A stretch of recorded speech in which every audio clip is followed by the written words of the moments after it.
Careful and responsible management of something entrusted to one's care is called stewardship. Watch Stewardship with SNB on RSTV.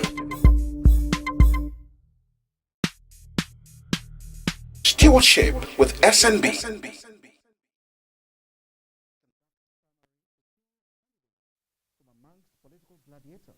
Who have been lobbying to get their party's priced tickets to be candidates in the 2019 general elections, the questions on the lips of many are, will Nigerians vote for the right people as the only way out of the current political and socio-economic quagmire plaguing the country? What comes first in the minds of politicians? Is it the people or their personal interests? Who is a credible candidate to vote for? Or what are the signs to look out for to determine who the cap fits or who it doesn't? Joining me live in the studio to do justice to these and many more questions is one of the illustrious sons of Ililiwa community who started his primary education at State School 1, Orobum, Port Harcourt, between 1972 to 1978. Thereafter, he went further to Stella Maris College, Port Harcourt, for his secondary education between 1979 to 1983, and then to the River State School of Basic Studies, Port Harcourt, between 1984 to 1986. From there on, he moved to the River State University, where he bagged an LLB degree in law between 1987 to 1994, and then the Nigerian Law School, Lagos, between 1994 to 1995. My guest served the National Youth Service Corps, NYC scheme, in 1996. Between 1999 to 2004, he was the legal advisor to the Grassroots Democratic Party, GDM, in OBIO local government area. He did same for the PDP in his local government area. Legal advisor to OBIO local government area between 2005 to 2007. 2008 to 2010 saw my guest as the Honorable Commissioner for Environment, River State. He has been member representing OBIO Federal Constituency, deputizing and heading different committees such as House Committee on Customs and Excise, Chairman House Committee on Public Accounts, Member House Committee on Aid and Loans and Debt Management, Capital Marketing and Institutions, Defense, Local Content, Federal Capital Territory, and the Committee on Judiciary. My guest is the one who has all these intimidating credentials, the most ranking member representing OBIO Federal Constituency, the Honorable OGUNDU, KINGSLEY, CHINDA. Honorable member, you're welcome to the program Stewardship. Good afternoon. Indeed, very intimidating credentials you have. It's my pleasure to be with us. Yes. Our own RSTV. Yes, thank you so much. But to participate on this program, you can call the numbers 003341 3360 or send text only to 0817 252 3884. Join our social platforms on YouTube, Facebook, and Twitter at Stewardship with SNB. You can also watch us live on GoTV channel 103 and StarTimes channel 113. My name is Solomon Nelson Braid. Thank you so much for joining us. Honorable, once again, welcome to Heroes to Stewardship. Yes, you have been in the House since 2011. What would you consider your greatest achievements, and how do you plan to make your people feel the impact of government at all levels? Because you are playing in federal politics. You are a close associate of the governor. And one expects at the federal level, things will trickle down to your people. At the state level, of course, that is the home front. Tell us about it. Well, firstly, let me take your first question of what the kind of impact I expect to leave on my constituents. I would say it should be human development, human capital development. What we also call empowerment. I think that what I should be looking at and what my vision and aim has been is to see how I can impact positively on the lives of our people. I keep saying it, I would want to teach them how to fish, but not just to give them fish. And so in that direction, we have embarked on several capacity building projects. Just recently, we did the digital training program for 1,000 youths in our constituency. And then As a follow-up, shortly thereafter, we also did the solar panel installation and maintenance training for about 20, which cut across all the wards in my constituency.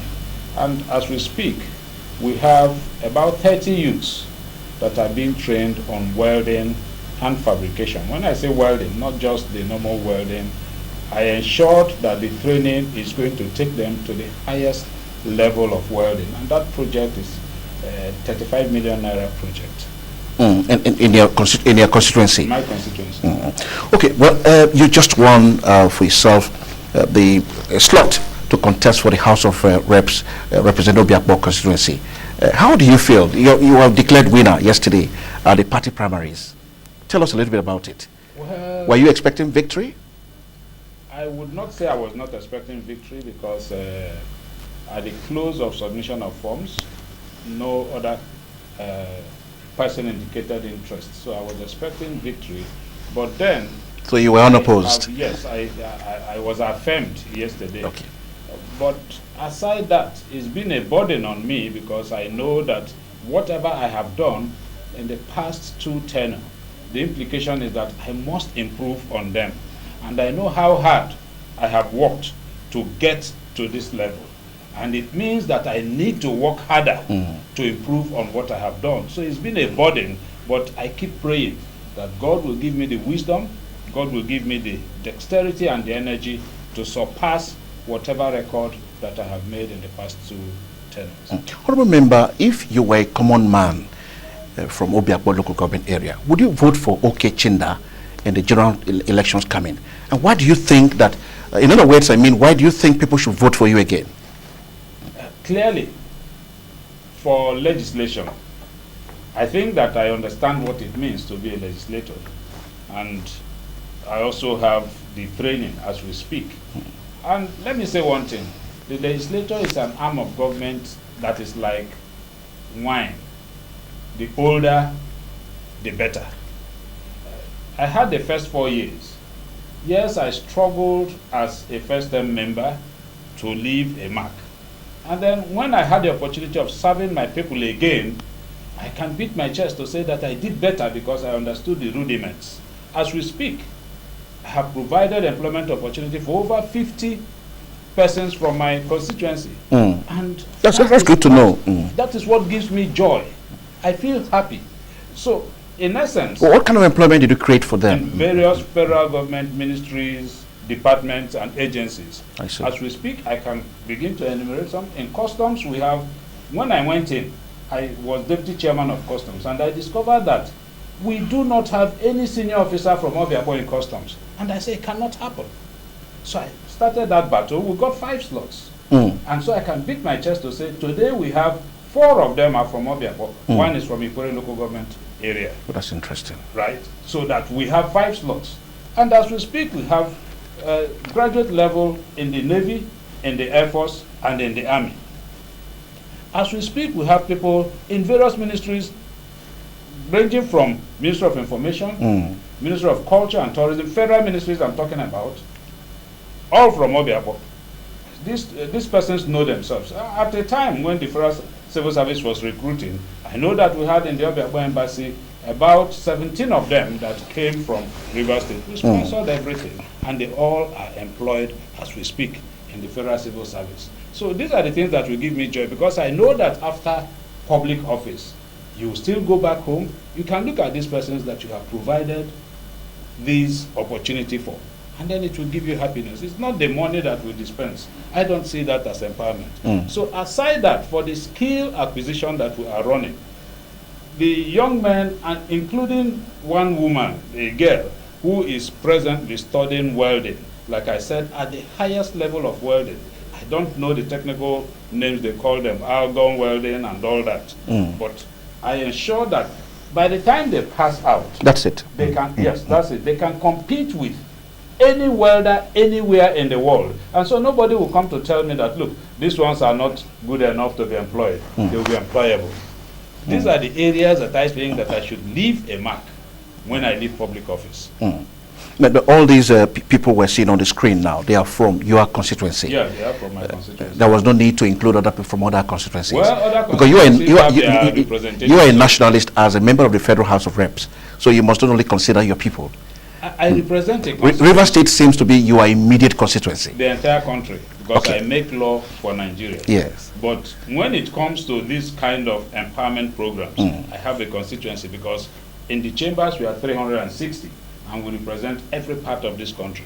So yes, like I said, the employment opportunities that came my way, some went outside my constituency, right? Some even went to Kana local government areas. I have taken people from those places.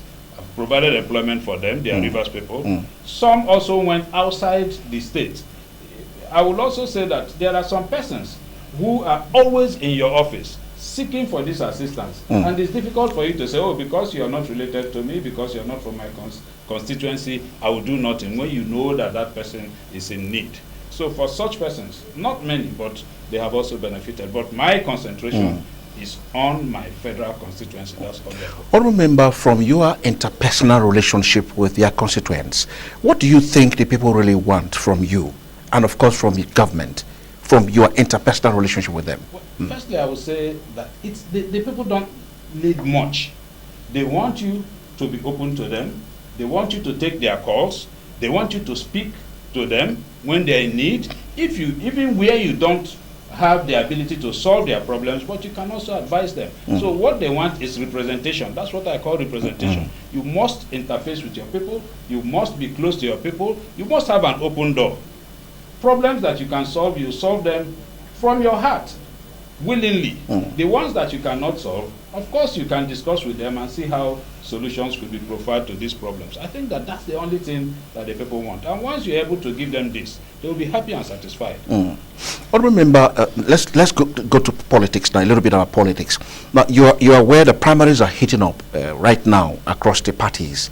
And of course, there seem to be cracks in the parties. Why do you think there are cracks in your party and of course in the other parties? Well, this is a period where personal ambition comes to play. Everybody wants to be involved because there is this notion that public office is a license to pick wealth. And so there's nobody that wants to be poor. Everybody wants to partake in it. So it is true. So it might not necessarily be true. It depends on how you look at it. Because I don't see myself as a wealthy person if it comes to material wealth, that is naira and kobo. I don't see myself as one. I keep saying that. But I'm wealthy in the sense that I am satisfied, I am happy, and I can sleep with my two eyes closed and I am healthy. To me, that is wealth. Now, because of that personal interest, when it comes to primaries, there must be friction. But the important thing is that immediately after the primaries, the healing process will commence. So it depends on how fast you're able to heal and then get yourself together for the general election. Honourable Member, before now, PDP in River State used to be known, or even nationally, used to be known as one big family. But the party primaries have actually exposed some cracks. What does this hold for the party in the 2019 elections? PDP. Do you foresee some people backing out, leaving the party? Where are you backing out to? PDP is still one big As family. a result of disenchantment? You have rightly said that there are cracks in all the political parties. So where are you backing out to? It's one big family. If you don't make it today, it does not mean that you will not make it tomorrow. I'm a member of National Assembly. I have tried the State Assembly twice, and I didn't make it. So, but today, I'm in the National Assembly. So if you don't make it today, it doesn't mean that you will not make it tomorrow. And there is no party you will go to where you will say that that party is free of skirmish, that there is no crisis in that party, there are no disagreements, then that is not a political party. So I think that for any serious-minded person, this is the time to test your ability to actually manage and represent the people. Well, the Honourable Member representing AKPOR Federal Constituency is here live with us in the studio. We'll take a quick break and then we'll come back to hear more incisive segment of the program. Stay with us. Stewardship with SNB.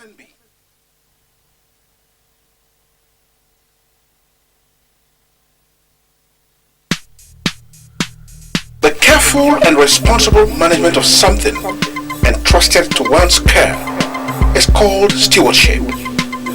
Watch Stewardship with SNB on RSTV.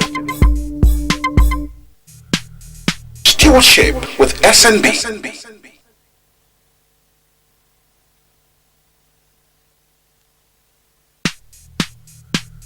Stewardship with SNB. If you have just joined us, you're on to the program Stewardship. And my guest hasn't changed, the Honorable OK CHINDA, representing OBIO Federal Constituency, live here in the RSTV studio. My name is Solomon Nelson Braid. Honorable, once again, welcome to the studio.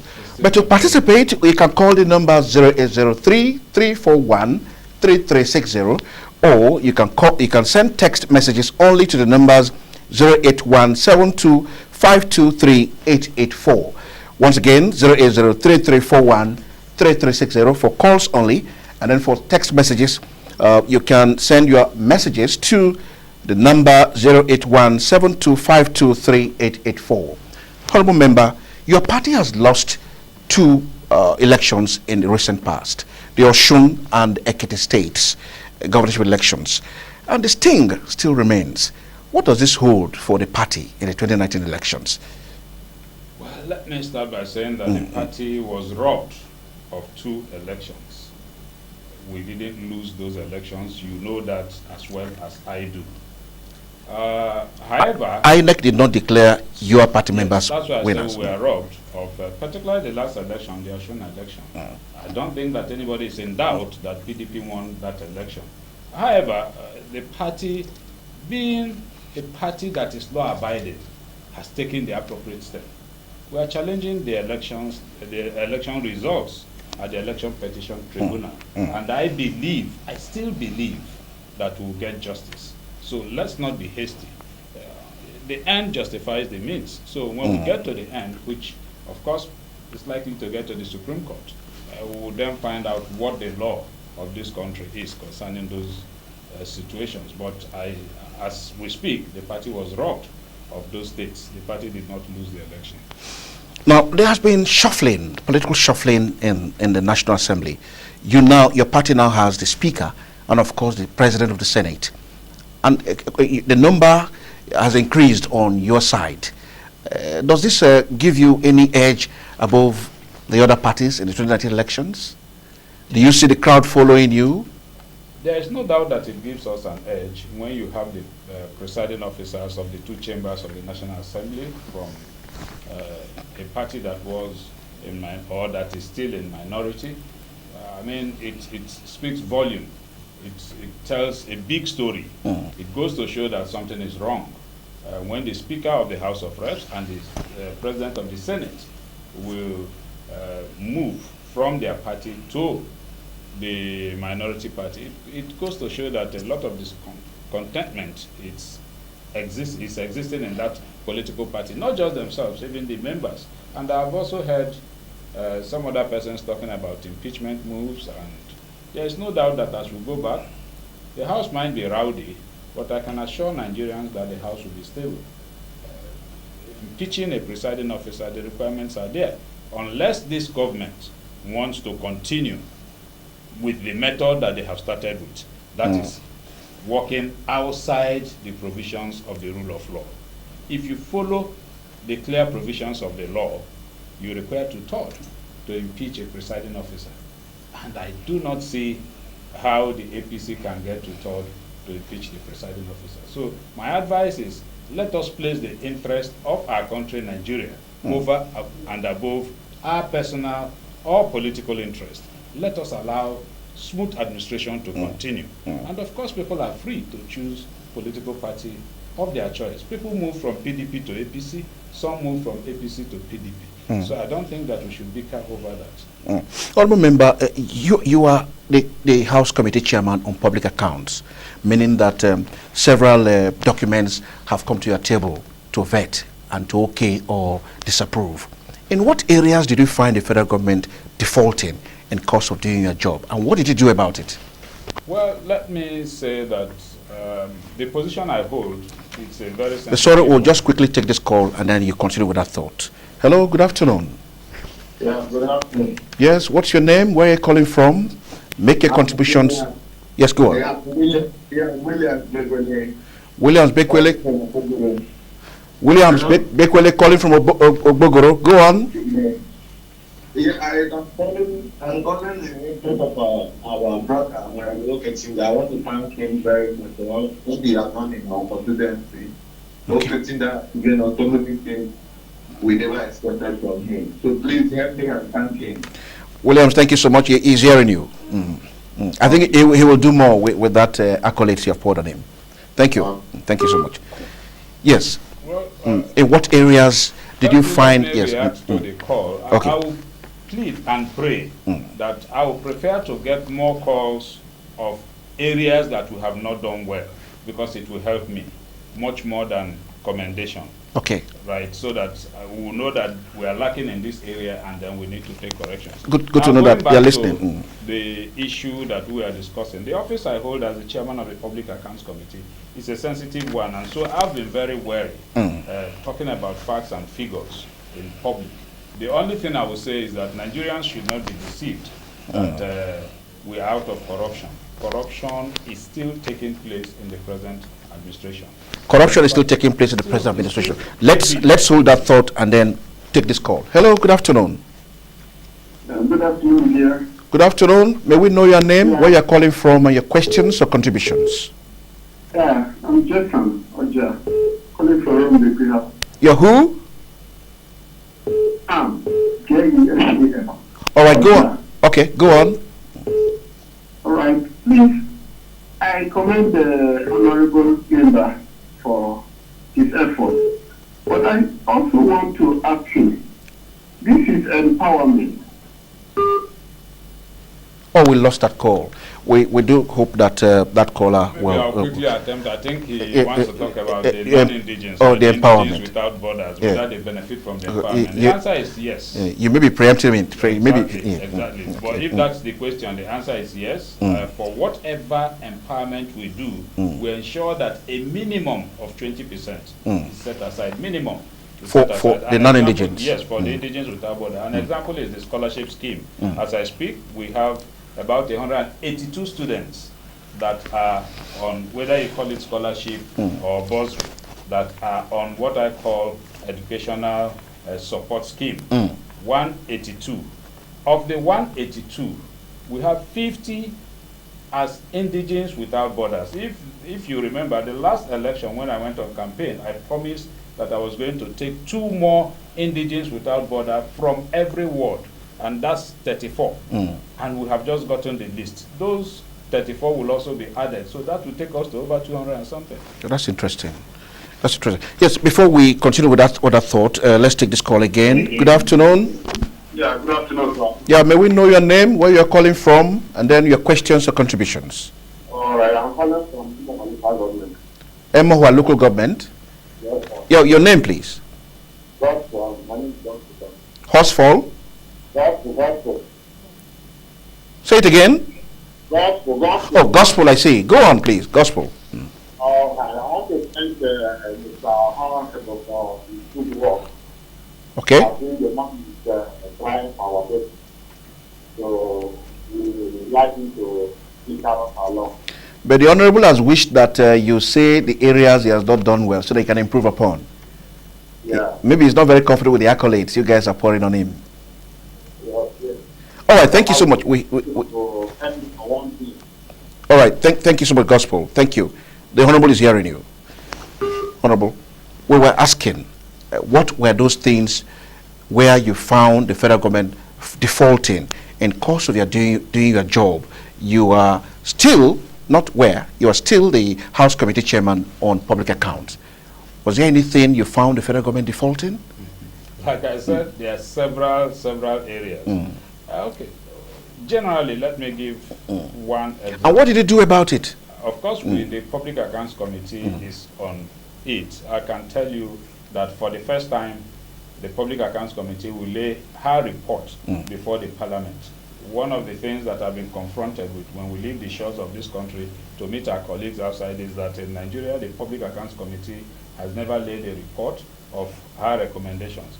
But we've done that, and I came in and met backlog of reports of Auditor General waiting for, seeking for attention from 2010 up to 2015.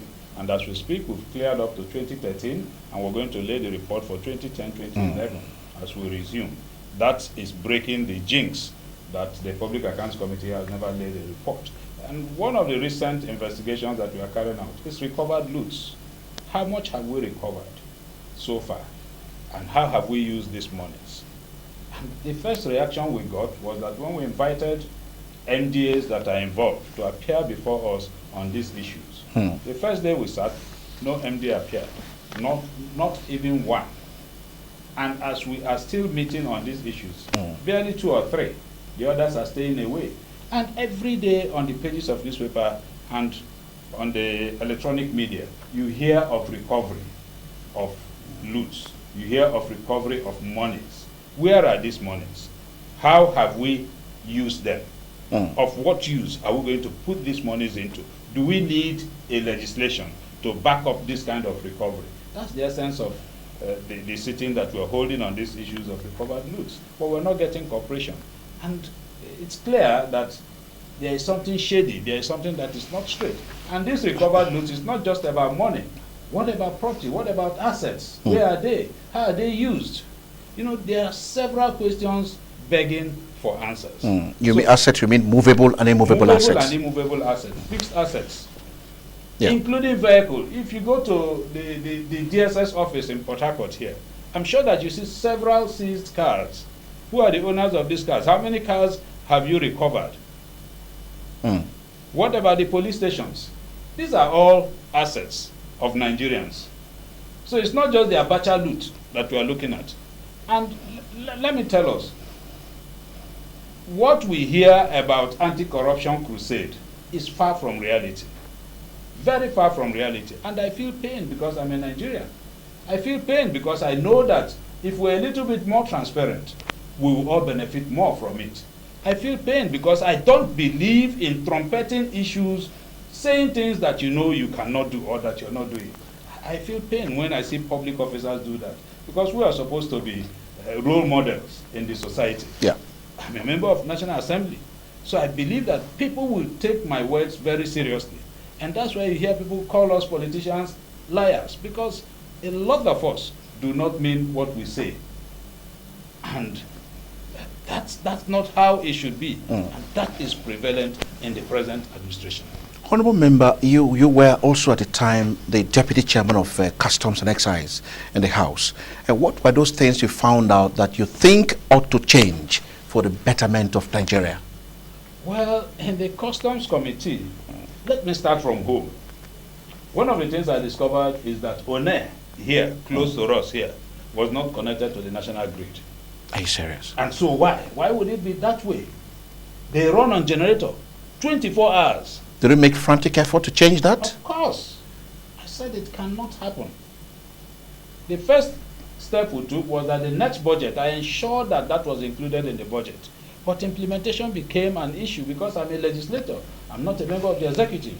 I ensured that it was included in the customs budget.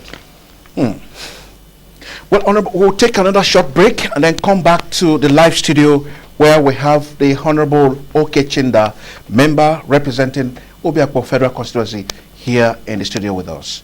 Stay with us. Stewardship with SNB.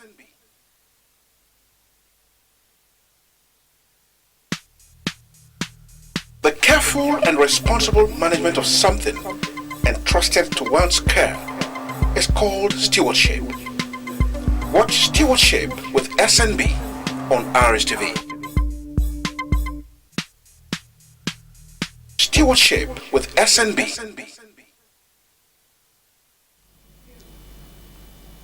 Welcome back again to the live studio of River State Television, Channel 22, Port Harcourt. The program is Stewardship, and my guest hasn't changed, the Honorable OK Chinda, member representing OBIO Federal Constituency, live here in the studio. You can contribute to this program via the numbers 08033413360, and then you can call the number 081725 23884. Let's quickly take a call that is coming in. Hello, good afternoon. Hello? Oh, we lost a call. Your Honorable, we're talking about what those things you found out in course of doing your job as a Deputy House Committee Chairman on Customs and Excise, and you think that those things ought to change that you found out. Can you briefly comment on them? No, I just talked about... Just before you continue, this call is coming again. Good afternoon. Oh, we lost it again. Sorry, you can continue. No, I just talked about the operations in the One Wharf. Yes. That actually irked me so much. So, but like I said, we provided for it in the budget. The first year it was not implemented. We provided for it again in the budget the second time. And I believe that it should have been implemented as we speak. I'm no longer the deputy chairman of that committee.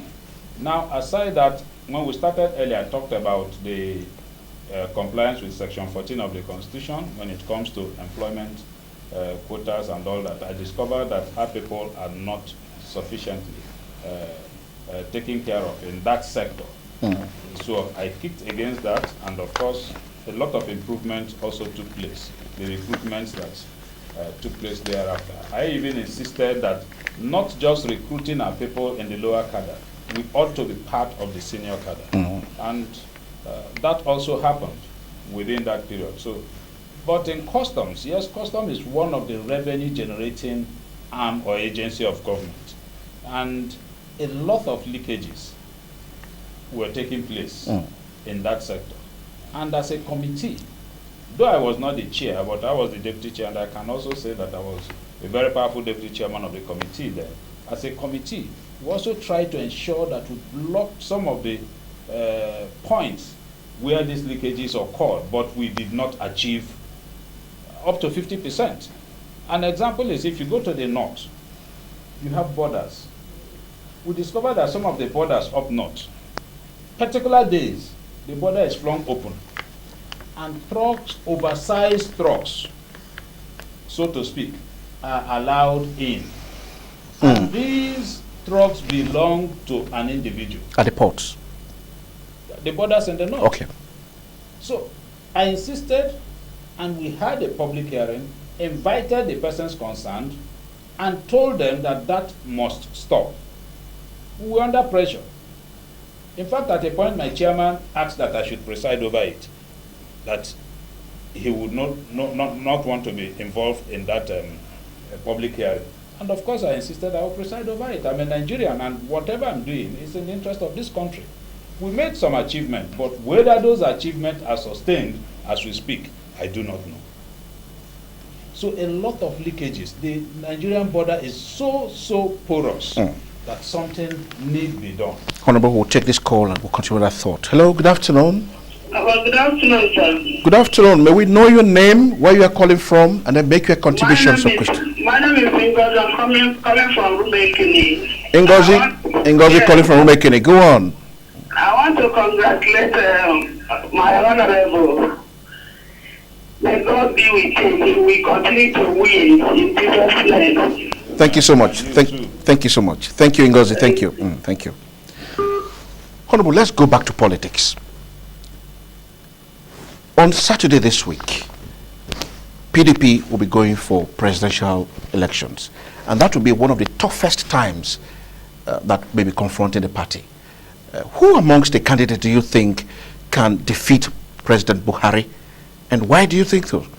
In the event that a big weight like Atiku fails, will that threaten the very unity of the party, to your mind? Well, I think the question should be the other way. Who amongst the candidates cannot defeat President Buhari? All the candidates of PDP are competent and capable of defeating President Buhari. The only thing that I pray as a party man is that at the end of the elections, that the candidates should come together. Whoever succeeds, the others should work with him. If that is done, I can assure you that any of the candidates paraded by the People's Democratic Party can easily defend President Buhari. Let me say that President Buhari had a meet before he became president. Nigerians believed so much in him. And so having been given that opportunity, that myth is broken. We have seen that he lacks capacity, that he cannot even deliver. In fact, take the example of commencement of his administration. It took him 6 months to appoint ministers. Even an old computer cannot be that slow in booting. Within that 6 months, what it means is that government activity was grounded completely. And what do you expect? When we saw recession, people were blaming the previous administration. Within that 6 months, nothing happened in government and governance. Contracts were not awarded, money was not dispensed, the economy was at a standstill, and this is a country where even the private sector depends on government. So there must be recession. And then within these 3 years of his administration, I don't need to tell you the cost of living in Nigeria today. Even where we are told that inflation is no longer there, but we still feel the impact of inflation. I still pray that I will see the day that rice will come back to 8,000 naira a bag of rice. We dispense rice at the end of the year for Christmas. It's difficult for us to do that today. If you buy 1,000 bags of rice today, you're talking about 15 to 18 million naira. And that is what, before now, you buy for about 6 million naira. So, what will anybody tell you about the economy?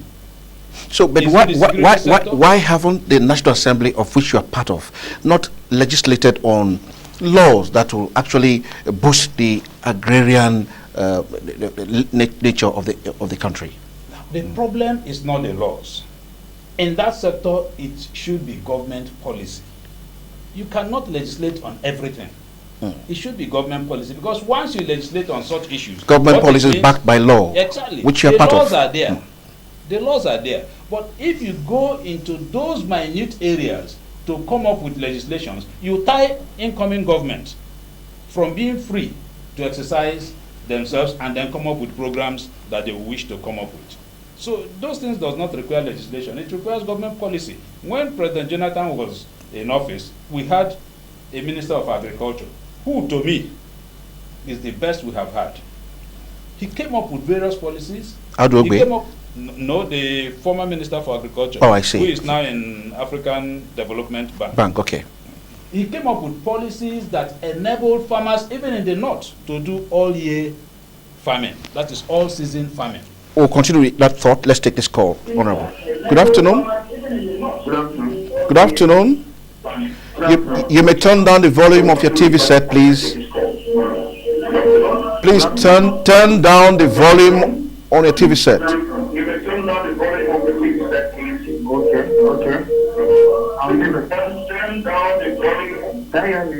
We can hear you, but we can still hear all back from your TV set. Okay, my name is Barrister Sonny Songa. Barrister Sonny, yes, go on. Okay.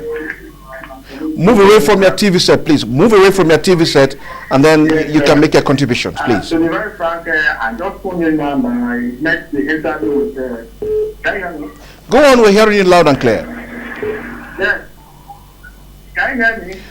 Barrister, we are hearing you loud and clear. We can hear you. Okay, yes. I just phoned in and Hello? Hello? Okay. I just want to commend you for your good work, and in particular, the honorable in your station there. Okay. Yeah, can you hear me? We can hear you loud and clear. Go on. Yes. I want to commend the honorable in your station there. Go on, yeah. He's a nice man. He's a man that has people at heart. Okay. He's a man that knows what legislation is all about. Okay. Recently, I heard that he has just been given another chance to go back again to legislate. Just yesterday, yeah, he got the nod of his party. Yes. Yes. I want to pray that God should always direct him, because he has done well for his people. We are proud of him. Looking from what we are very proud of him. And we pray he gets a better chance to balance the affairs of this nation. Thank you so much. Someday. Thank you so much. Thank you. Let's give room for other callers to participate. Thank you so much. Hello, good afternoon. Hello, good afternoon. Where are you calling from? What's your name, please? My name is Dan. I'm calling from Unity. Your name is what? Albert Chuku. Albert Chuku, go on. Yes, sir. Please, can you move away from your TV set or you turn down the volume, please?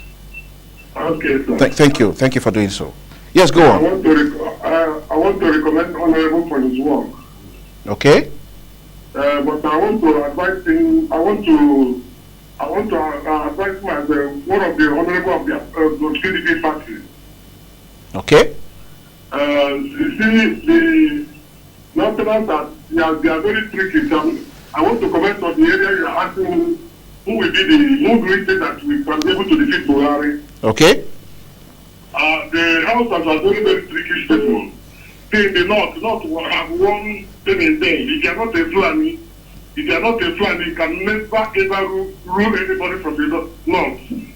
Okay. And if you look at one person, now you look at this one from Adamawa, what is his name? Atiku. Okay. The rest of them, they can never rule the Northerners. Before you can rule a Northerner, you must be a Fulani. And if you are not from the Fulani people, you cannot rule them. So the best person that PDP, they will be suggesting to give the leadership of this country that can be able to defeat Buhari is only the president of the Senate. Okay. Because the president of the Senate is a Fulani man. So when they are considering everything now, all of them will suggest that it is Fulani who will rule them. Thank you so much. Thank you so much. Your point is noted. Thank you so much. Okay, thank you. Thank you so much, yes. Honorable, you may briefly comment on what the caller said. Well, that's an area. He already has a preferred candidate. That's an area I would not want to comment on. I think that the members of the PDP, the delegates to that election, will determine who will emerge at the end of the day. Okay. So, but I pray that the best out of all the candidates. Okay, let's take this call again. Hello, good afternoon. Hello? Oh, we lost our call. Now, honorable member, almost all the presidential aspirants from PDP had at multiple times visited the governor, the governor of River State at different times. Why do you think, what's the attraction? You are aware that the national chairman of the party is from this state.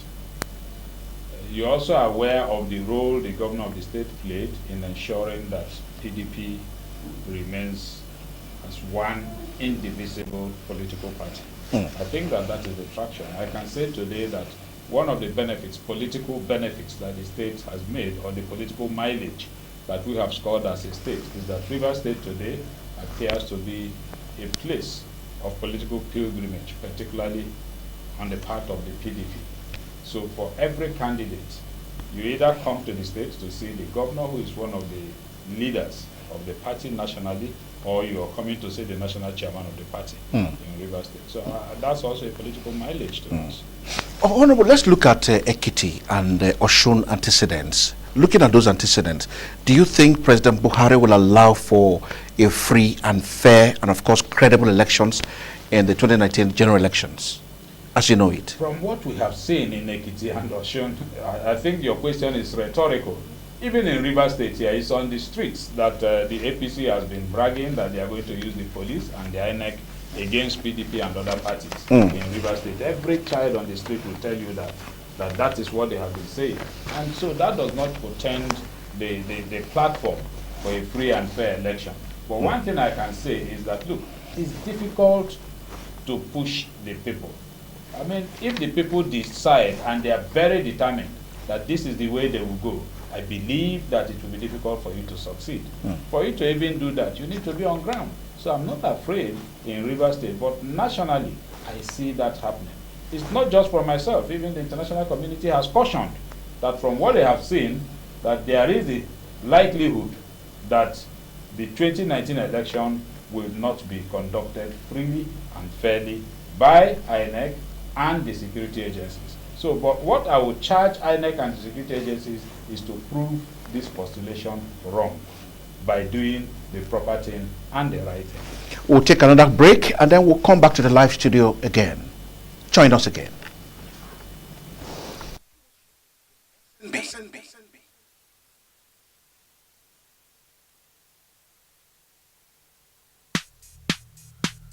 The careful and responsible management of something entrusted to one's care is called Stewardship. Watch Stewardship with SNB on RSTV. Stewardship with SNB. You're welcome back to the live studios of RSTV here in Port Harcourt. My name is Solomon Nelson Braid, and the program is Stewardship. My guest hasn't changed. The Honorable Member representing OBIO Federal Constituency, the Most Honorable OK CHINDA, who has just been given another ticket to represent his party in the forthcoming general elections. Honorable, once again, welcome back to the studios. Thank you, Solomon. Now let's look at a few other projects that you have empowered your constituency or constituents, so to say. Do you have other things you have done for them that can actually prompt them to vote for you in the year 2019? There are several other projects. Okay, let me, we also did the snail farm training for persons across all the clans in the local government. Where is that one located? The training was done in Ife, the University of Ife. I see. And it's a certificate course, 3 months training, and they were all given starter packs. I think 13 persons benefited from that, cutting across the entire LGA. They were also taught how to manufacture chalks. And then aside that, I also have the scheme, which I call the OBIO Embassy Scheme. It's running, it's been running from my first term. In fact, the first day... The OBIO Embassy Scheme, yes. What is it about? It's just a welfare scheme, because I discovered that some of our persons, particularly those who are coming to seek for employment, those who are coming for visa applications and all that, find it difficult paying for accommodation in Abuja. Some of them are even stranded. They don't even have transport fare coming back home when they came in to do legitimate business. So we opened a place. It's just an apartment, a furnished apartment where we put persons to manage the place. So if you're coming into Abuja, if you inform them on time, they will provide accommodation for you for 3 days free of charge. And then within the period that you're there, you are our client, so we'll take care of you. And then aside the OBIO scheme, we also introduced a free transport scheme to Abuja and back to Port Harcourt. It runs every month. In fact, for all OBIO, for all constituents of OBIO. But these schemes are also enjoyed by non-constituents, because if you come to the OBIO Embassy House, nobody will ask you for your identification.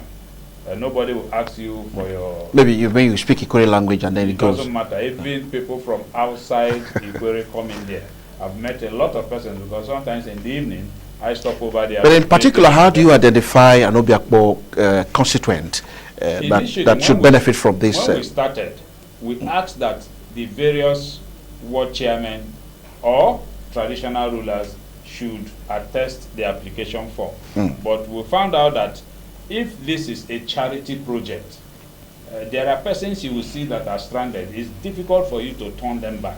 So we left it open. Honourable Member, the phone lines are blinking. Let's take this call and then give opportunity to our viewers to participate. Good afternoon. Good afternoon. My name is KINGSLEY, AK calling from Woji. Silver KINGSLEY, AK calling from Woji. Yes, go on with your question. KINGSLEY, AK calling from Woji. KINGSLEY, AK, we heard you right. Yes, go on. First of all, I want to congratulate my honorable in the House for his victory, for returning to the back to the Legislative Assembly. Okay. Thank you. Yeah.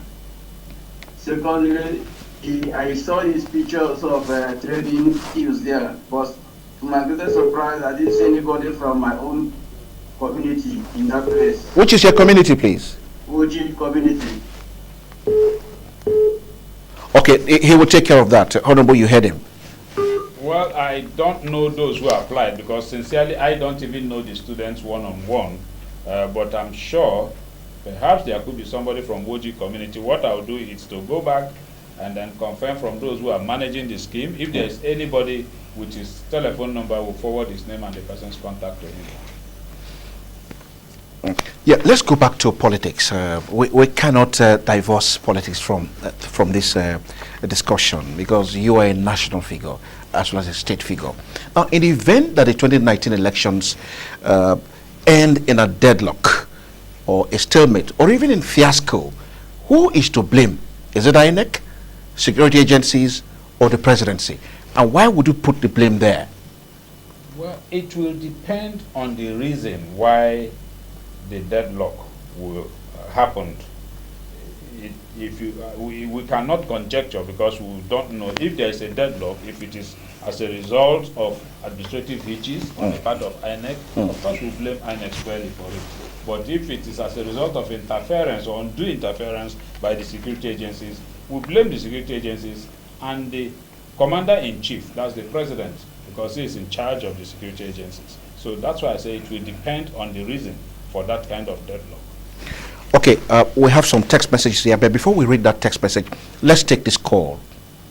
Hello, good afternoon. Good afternoon, sir. Good afternoon. Where are you calling from? Say your name. That's my name. I'm calling from Owerri. Yes, Success from Owerri. Yes. Yes. I thank the Honorable Director of your screen for doing a good job. Okay, you're watching our TV from Owerri? Yes, I'm calling from Owerri. Good to know that. Thank the Honorable Director for doing a good job. Thank you. And the area I want him to do more is that some of the people, we have some intellectual people in Port, let him try and send some people to aviation school, Syria, for aeronautical and piloting. I know it is capital intensive, because if you go to the west and also in the north, the state government every year responds up to 70 people scholarship to aviation school for piloting and Syria. But in this our south part, we don't have something like that. They should try to encourage that department. Thank you. Thank you so much. Honorable, Yeah. you may Well, that's comment. noted. That's why I say I will want to get this kind of advice. What I'll do is to go back and find out what it will take to train one person in that school, and then we'll see how we can work around it. Because before I go into any project, I carry out proper studies. Before I can even make the pronouncement that I will do that, I should be in a position to be sure that we have the capacity to do so. So I will carry out a study and find out if we have the capacity to do that.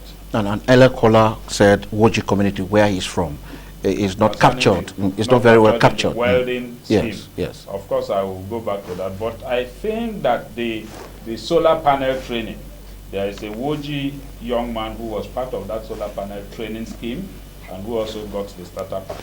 I can't remember his name, but the face is so clear. Okay, let's take this call again. Hello, good afternoon.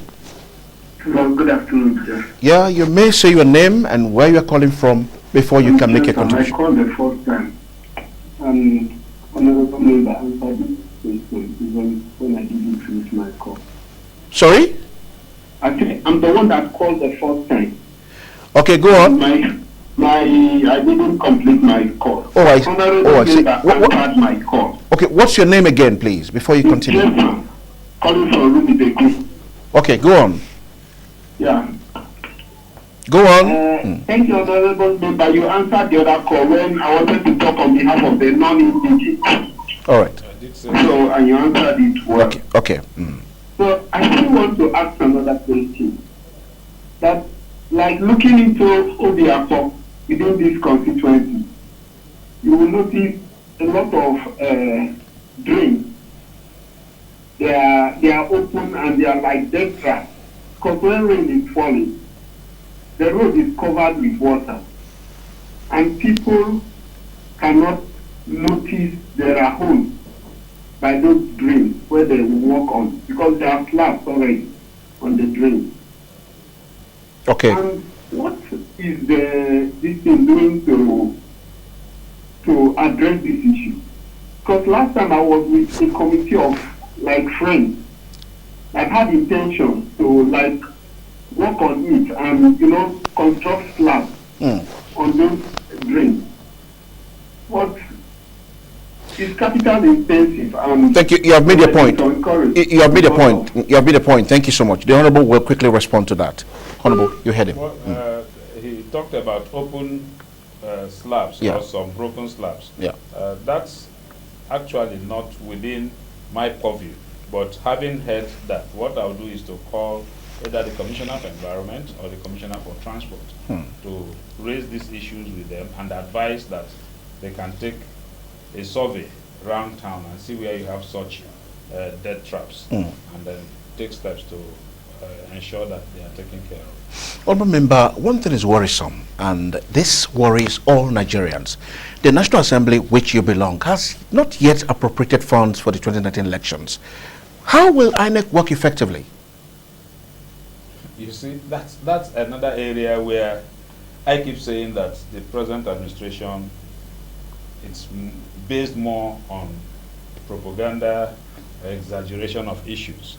The National Assembly has done the appropriation for 2018, and INEC budget was supposed to be part of that appropriation. It is not the National Assembly that will bring forward that budget. And if you recall, the National Assembly kept saying that several MDAs have failed to bring forward their budget, that some MDAs have also failed to come forward to defend their budgets. And then Nigerians were on us, asking us to quickly pass the budget. Now the budget is passed. We also blamed that INEC budget has not been passed. Now, be that as it may, even where that provision for the election has not been passed, the question we ask is, by our law, what you can expend when you award a contract is 15% mobilization. So at this point, is INEC in need of that 15% to mobilize if the contracts are awarded? And the answer is no. They have the capacity to award, they have the capacity to mobilize, and as soon as we resume, we'll look at whatever they have brought. If it is proper to pass the same, we pass it. Now, but the impression created is that the National Assembly is holding back INEC budget and so it will affect the election. It is a very, very wrong impression. Sorry, I have to quickly take a glass of water. Now, time is not on our side. We're running out of time. We want to look at 2019 again here in the state. What are the chances of the governor clinching victory in the 2019 elections? I think the chances are very, very high. Firstly, if you look at the People's Democratic Party, they just concluded congresses. The governor had no opposition. He was returned unopposed. We affirmed him, which goes to show that his performance is far, far above average. And that's why the entire members of People's Democratic Party have asked him to continue. And then if you also look at the state, now we're in ROS TV, the studio here. I've been here several times. Just last year, you went digital. Is that not an achievement? It is. On the part of the state? So we are even feeling the effect of the achievement of the governor, even right here in the studio, that ROS TV is now digitalized. You can watch ROS TV on GoTV, the GoTV and other platforms. Other platforms. That's an achievement in the information sector. It was achieved by this present administration. Just outside here, the road is dualized. Some years back, this place was not passable. Now, in Elelewan, where you have ROS TV, the Elelewan Major Road is dualized by Julius Berger. You also have the Elelewan Woji Bridge, which is completed and is in use. You have the second Elelewan Woji Bridge. This community was locked before now, but within this period of 3 years, the community is open. So these are achievements on ground. These are things that people can see, people can feel, that will ensure he's being returned. So if it is concerning the governor, I don't have any fear or any doubt of his ability or capacity of winning his election, because he has performed. Okay, one last question before we draw the curtains on this program. Now, do you have any fears for the first time this country is going to elections with a sitting president who shares the same religious belief with the chairman of INEC, and of course cultural and religious belief, the same thing? Do you fear that the results will not come your party's way? It is not even about the religious background or belief. It is about the persons and their conduct. INEC has not conducted themselves well enough as to earn the respect and belief of not only Nigerians but the international community. And that's why I've charged INEC, whatever you do will live after you. I have charged INEC to ensure that they live up to expectation. It is a position of trust, a public position that you've been given an opportunity to man, and I don't think it is proper for people to find you wanting. INEC should do the proper thing. I think that there is still room for improvement. But as it stands today, we don't have confidence in the system that we have seen. But I pray and hope that between now and 2019 election, there will be improvements. Will you and Governor Wike win at the 2019 elections? We will win. Tell us a little bit about it in one sentence. We will win because we have performed. We will win because we have delivered to the people of Rivers State. We will win because we enjoy the confidence of the people of the state, indigenous and non-indigenous within the state. I keep saying one thing: you can tell a blind man that there is no oil in his soup, but you cannot tell him that there is no salt or pepper in his soup. So you can't deceive Rivers people. So I believe that we will win. Thank you so much. That's the size of our package today on the program Stewardship. We want to thank you so much for participating. And even those of you who didn't participate by not calling, you participated by watching or viewing this program. We want to say thank you so much. Of course, thank you to our Honorable here who found time to celebrate his victory here with us here in the studio. Honorable, thank you so much for being a part of this program. It's my pleasure. And let me also congratulate the management of ROS-TV that you have digitalized this place. Thank you so much. Still expect more improvements. Thank you so much. Yeah, my name is Solomon Nelson Braid. I want to thank you for being a part of this program. We'll meet you again, same time, same station next week. Bye-bye.